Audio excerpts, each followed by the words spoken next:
us in a chat we're calling Mayors Get Things Done. I'm Jeffrey Prine, the mayor of the beautiful city of La Junta, Colorado. As a business owner and as a mayor, I am so excited to hear how Governor Hickenlooper and Mayor Buttigieg feel the tools and strategies we use as mayors can help us emerge from not only the disaster of the COVID-19, but also the disaster of the last 4 years. So I am excited to get started. We have some questions that we're going to go through and answer. And if you gentlemen are ready, we'll get started.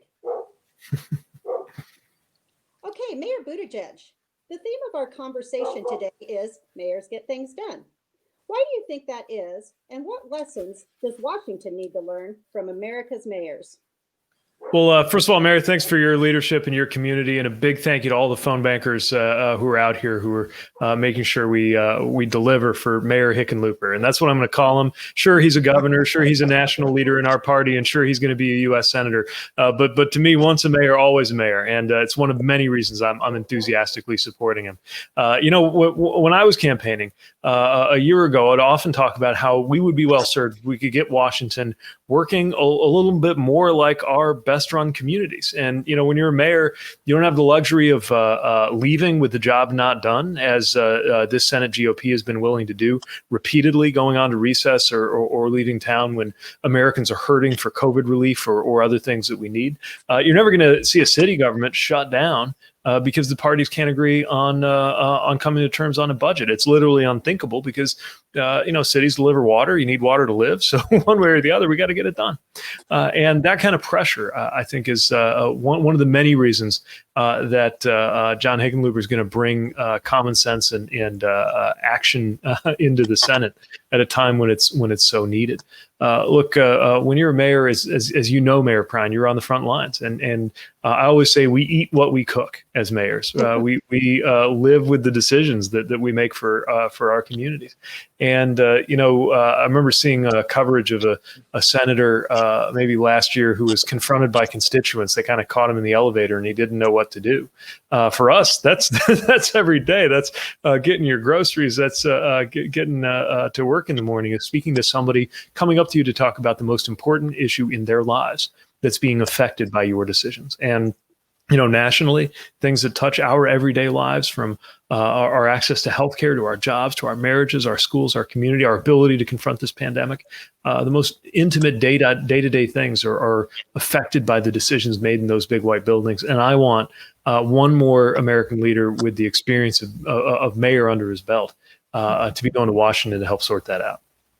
Perfect. I agree. Governor Hickenlooper, before you were Colorado's governor, you served as mayor of Denver, but famously insisted that Denver could not be a great city without great suburbs. How were you able to bring together the region to get things done?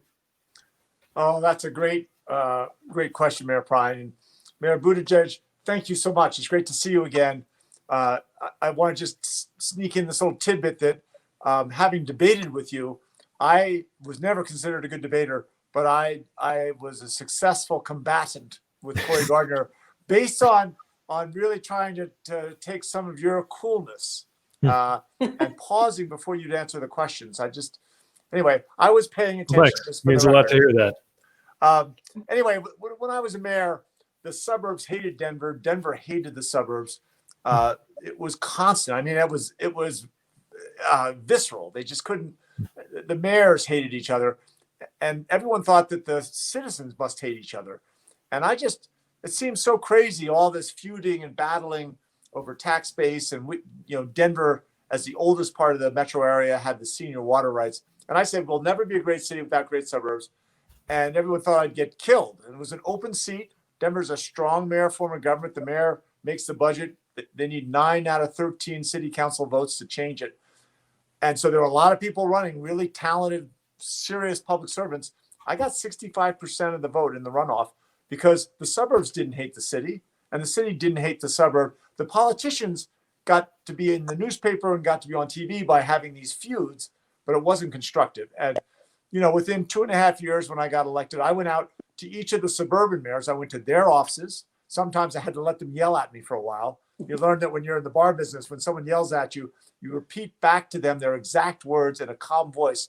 and they feel validated, and it works. Not always, but it usually works. Anyway, 2.5 years later, we got all 34 mayors, 2/3 of them Republicans, to unanimously support 120 miles of new track. And I think that's what Washington needs. That's part of why I'm so excited to go back to Washington and try and be part of the group of people that return that collaborative approach, that once the election's over, things don't have to be that partisan. We can really focus as Americans on how do we make this country better. Yes. Yes. This next one is kind of for both of you, and we'll do them. First, Governor Hickenlooper. Even before you were mayor, you helped revitalize a then neglected warehouse district in Denver, the area we now call Lodo. Then as governor, you helped take Colorado from 40th in job creation to #1 in the economy. Mayor Pete, under your leadership in South Bend, you also helped spur investment in the city's downtown. Unemployment was cut in half and poverty fell by 1/3. Clearly, it's going to take a lot of work to help our nation's economy recover from COVID-19. What are some of the policies that you both would recommend to the federal government to pursue to help us rebuild? And we'll start with you, Governor Hickenlooper. Sure. And again, Mayor Prine, that's a good question. Thank you for that.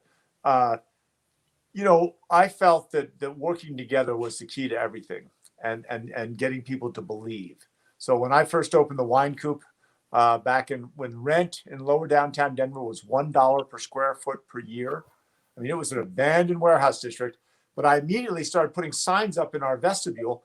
There were only about a half dozen other restaurants that were open at night in downtown at that time. This is back in 1988. And I put up signs advertising my competition. And my staff came and said, "Hickenlooper, you're a geologist. You must be clueless. This is dog eat dog. You can't advertise the competition." And I said, well, maybe our real competition is the TV set. And our job is to get people off the couch and out the door to enjoy life with their family and friends. We do a good enough job. The other restaurants do a good job. There'll be a rising tide. And we worked with the other restaurant owners. Pretty soon we were advertising in the newspaper together.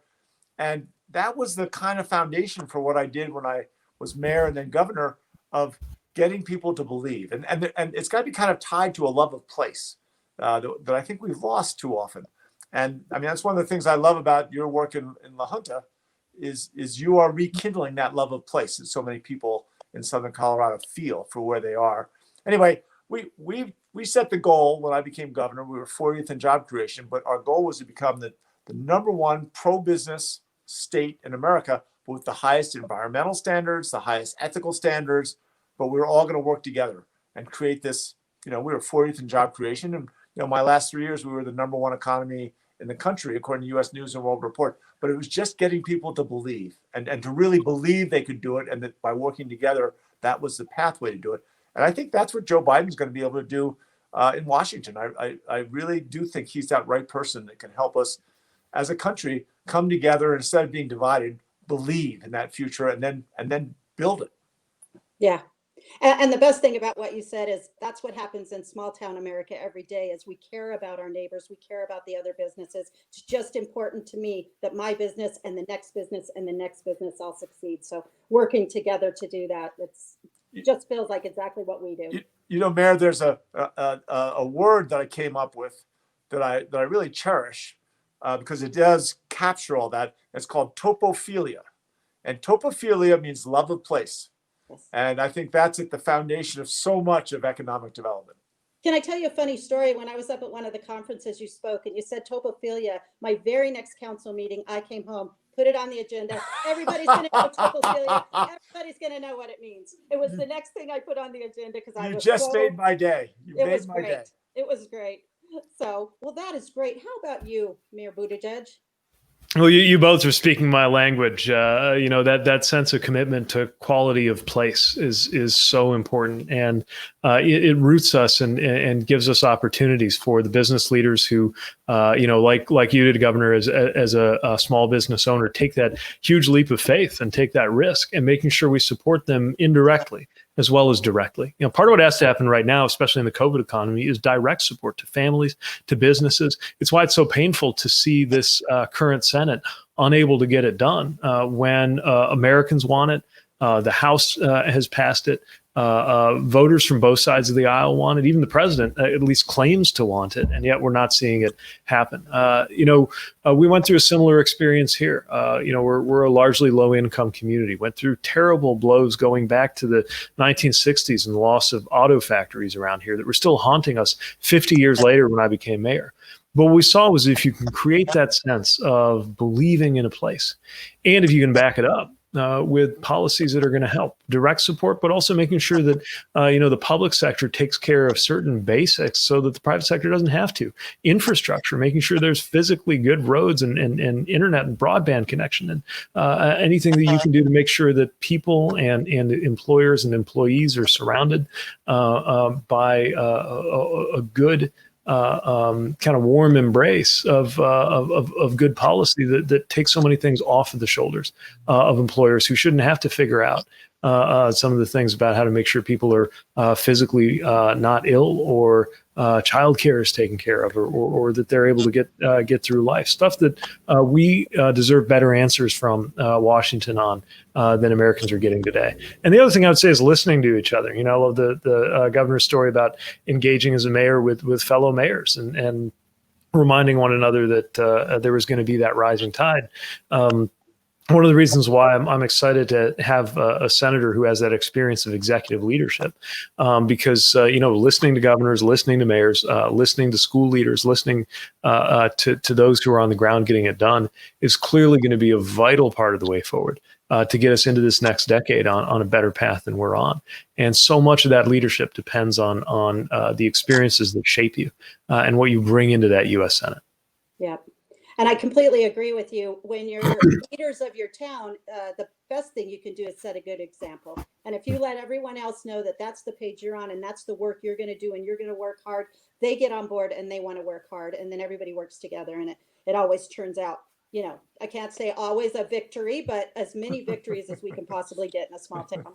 So, well, good. More than 5 months ago, and I think you touched on this, more than 5 months ago, Senator Cory Gardner said it would be unfathomable for the Senate to go on a recess without delivering additional COVID relief.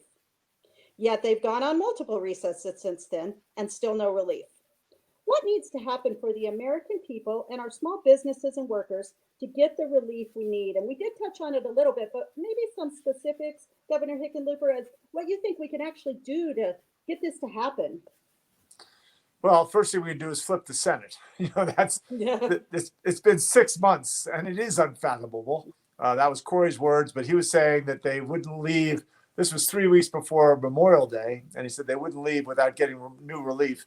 And then 6 months later, they're not negotiating. That's what drives me nuts. Suddenly they've got time to push through a Supreme Court nomination, but they can't even find the hours in the day to negotiate a decent relief bill. So it's very frustrating. Obviously, you need to get resources to small businesses, to schools. We have to have testing capacity that is fast. It can't be 4 days. It's got to be inexpensive, and we've got to make sure that we can test people frequently. Again, the tests aren't perfect, but the frequency helps make sure that you get an accurate and a secure safety net in place. We need protective equipment, and then we also need to make sure that there are the resources in the community. Like we got to make sure the schools can open. We've got to make sure that we rebuild our public healthcare system that's been ravaged by this. Well, by the negligence from the White House in recognizing the danger, which now it appears was a fraud in itself, but then the incompetence once they finally addressed it. And we've just got so much rebuilding to do, but it starts with those basic building blocks: access to capital, testing capacity, protective equipment. And then we get the hardest thing, and this is the most important thing, is that Donald Trump thinks he gets benefit by dividing people. And my first 4 years as governor, we had the worst wildfires in the history of the state, the worst floods in the history of the state, the shooting in the Aurora movie theater. And the only thing you can do in those situations is try and bring people together. And that is the greatest resource you have. And President Trump and Cory Gardner have frittered that away. They have just completely frittered it away. And we're going to have to rebuild that that on a national level, that sense of purpose and mission and unity that allowed that when we came out of those first 4 years when I was governor, we knew we had to rebuild better than it was before. We had to add resiliency and muscle to the bridges and roads that had been washed away, the buildings that had been burned up in the fires. And people believed, you have to convince them, you got to be credible that, people have lost so much, they won't commit themselves like they need to if they think you're just going to rebuild what was there before. It's just not worth it to them. You've got to really convince them that you're going to rebuild something that was different and better and stronger than what they had before. We did that in Colorado, and I am absolutely sure we can do it in this country. Definitely. How about you, Mayor Buttigieg? Well, I want to agree with and amplify everything the governor said. And, unfortunately, I think Senator Gardner missed a leadership opportunity. We needed a few people in that Senate GOP to stand up and say, wait a minute, getting more testing resources to people isn't a concession to Democrats. It's just a good idea.